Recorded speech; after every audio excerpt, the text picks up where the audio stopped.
الست اللي مش بتحترم أهلك أو مش بتحترم بيتك وبتقارن دايما ما بين أهلك وأهلها.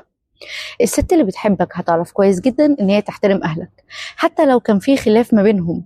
يعني للأسف معظم الاهالي دلوقتي وده بنشوفه كتير ما بتعاملش مرات ابنها او خطيبة ابنها بنفس الطريقة اللي تتمنى ان بنتها تتعامل بيها، وبالعكس ده بيعاملهم معاملة سيئة جدا وبيبقى في مشاكل كتيرة قوي سواء من الاهل او من البنت نفسها. الفكرة بقى انت معاك انهي نوع من الستات؟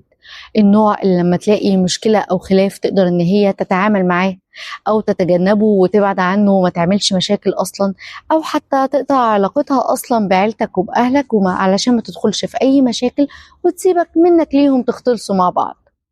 ولا معاك نوع من الستات اللي لما تلاقي مشكلة صغيرة تكبرها ولو كبيرة تعقدها وتفضل ماسكة في الخلاف ده وتزود فيه قوي، وبتقابل دايما مشكلات أهلك بأن هي تتريق عليهم قدامك أو تغلط فيهم أو تقول كلام جارح وعلى طول تقارن ما بين أهلك وأهلها وبيتهم وبيتك، دايما معيشاك في توتر وفي أسلوب مش محترم بالمرة. فده أولا بيدل على مستواها الأخلاقي، مش هنقول مستوى التربية لأن كتير قوي الأهالي ما بيبقاش ليهم ذنب في الموضوع، بس بيدل على مستواها الأخلاقي، مستوى تعاملها مع المشاكل هيبقى عامل إزاي، أسلوبها في البيت بعد كده هيبقى عامل إزاي.